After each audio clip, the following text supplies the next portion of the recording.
obufumbo bwetaaga ebintu bingi naye nze kambagamba ebikulu bisatu.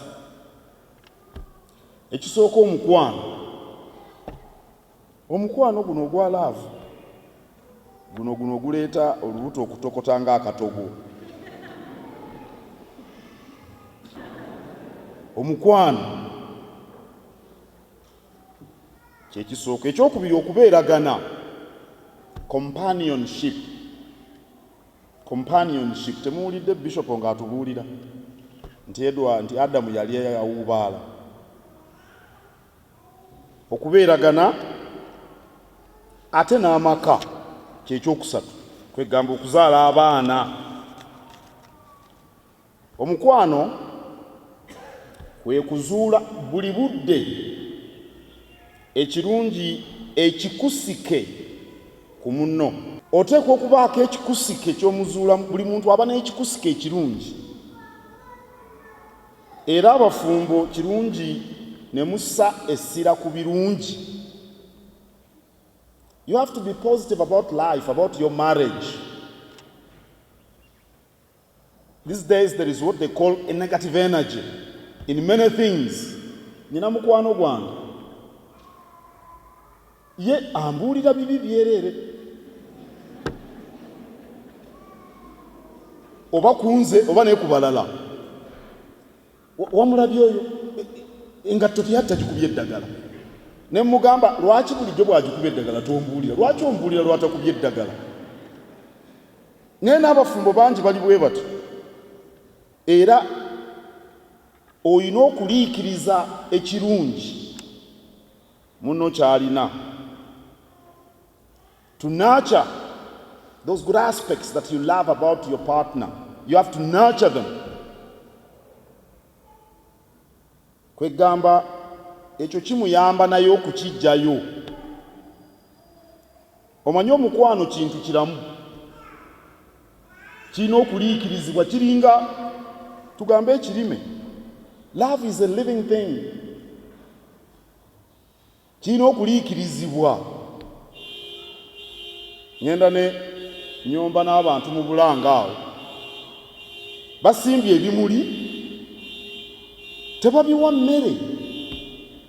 Wasimba byaki? Temugenda ngako mu mpya z'abantu mulimu ebimuli naye byonna bikutuse bikoze bwe biti. Mwasimba mu byaki? Love is a living thing. You've got to nurture it. Ekyo ekirungi ekimulimu kikule. Tugambe Margaret ayinza okuba ayagala nnyo abantu ng'ayagala n'okukyaza abagenyi. Kati awo ng'omanya ssebe Edward okugula abagenyi bye banaalya. You are nurturing that good aspect about her.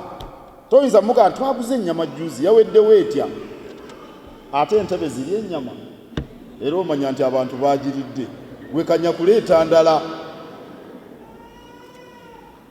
Omukwano gulina okukuzibwa ne guwanirirwa emyaka bwe gigenda giyitawo. Mugenda kukula temujja kuba bate ebbanga lyonna. Kiki ekinaabakuuma? Edward oyo akatogo katokote mu lubuto olw'ebirungi by'omuvumbuddemu by'owaniridde. Ekyokubiri okubeeragana, companionship. Fe abantu twatondebwa kubeeragana, tetubeera ffekka. Naye omuntu asookerwako y'oyo gw'obeera naye, gw'owasizza, gw'ofumbiddwa. Era totunuulira nnyo mikwano gyo. Abasajja abamu beemalira ku mikwano gyabwe n'abeera nga ataawasa. Buli kaseera ayagala kubeera n'emikwano gye, mukolawo akapiira. Si kibi, emikwano mirungi nnyo. Muganda agamba nti omukwano gukira oluganda. Naye sookera ku ono omubeere, naawe sookera ku balo omubeere. Si ba Luganda nabo balungi, naye temuwulidde wano nga bagamba nti oleka kitaawo ne nnyoko ne weetaba ne mwami wo ne mufuuka omuntu omu. Bitugamba era mu bulamu bwe kityo bwe kiri. obufumbo obutaliimu kubeeragana okwannamaddala kuyuuga, kubanga abafumbo babeera tebeemanyi. You can remain courteous strangers who are married. It happens. You don't want to be married to a stranger. You want to be married to a companion. It's vitally important. Era kambabuulire ku mirimu gye tukola bakyala baffe oba abaami baffe basooka okutegeera engeri gye gituyisaamu. Bw'oddeeka omukyala ayinza okumanya ti leero tibyagenze bulungi, leero byagenze bulungi, era asobola okudda nga tali mu mbeera nnungi. Gwe oteekeddwa okusooka okukiraba, si metron gwe. Mubeeragane, muyambagane, muwaŋŋane amagezi, muyigaŋŋane, mwetegeere, mwesigaŋŋane. Omanyi embaga mukolo bukolo, era mu ddakiika ntono omulabirizi bano baawule ffenna tugenda kubulawo. Ekiro zinaagenda okubeera ssaawa 6 nga musigadde aba. N'olwekyo kino si kyekikulu, wabula mmwe okubeeragana. Mbagambye ebintu biri bisatu, ngenda ku kyokusatu eky'amaka. Era tubasuubira okuzaala abaana, era abaana bwe munaabakuza mu mpisa ennungi ez'obutubulamu bajja kubeeyagaza. Kati mmwe bazadde bammwe tebeeyagala?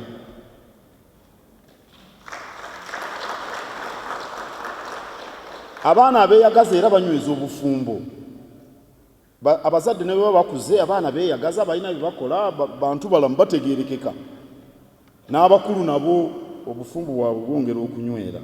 Omuganda agamba nti omwana omubi avumya nnyina, naye ndowooza n'ekitaawe. Naye baakyogera bwe batyo kubanga abasajja baagendanga okuyigga. Eri mu Buganda ey'edda abakyala tebaagendanga mu ttale kuyigga, abasajja be baayigganga. Abasajja be baagendanga mu ntabaalo okusinga. Abasajja be baabeeranga abaami, kabaka abayita ne babulawo. Kakati omwana ng'akula n'ennyina okusinga, bw'aba omubi ne balyoka bavuma nnyina nti teyamufaako, naye ndowooza n'ekitaawe. Era mbasaba nga muzadde abaana mubakaabye amaziga nga bakyali bato. Omuganda agamba nti bw'otakaabya mwana mu buto akukaabya amaziga ng'okuze. Okukaabya omwana amaziga kwe kulaba nti omugolola n'akola ekintu ekituufu. Ennaku zino mwabayigirize mukola abaana ekyejo. Waliwo enjawulo nnene nnyo wakati w'okutiitiibya omwana n'okumwagala. Ennaku zino mu butuufu bano abayigirize tebaagala baana, babatiitiibya kuba tebaagala bakaabe.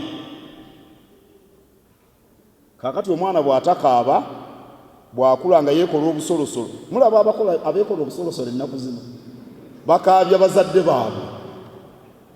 Teebereza omuzadde w'omuntu n'ajja n'ayogera ebintu ebikumeza n'olutiko nga gw'omuzaala, oyinza obutakaaba. Abaana mubakuze bulungi nga mubazadde, nga mubasigamu empisa ennungi ez'obuntubulamu. Ekyo nakyo kijja kunyweza obufumbo bwammwe.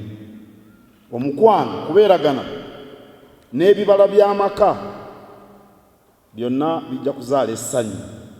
Ate kambabuulire ekintu ekikulu mu byonna mu bufumbo be baagala n'okubeera mu ssanyu.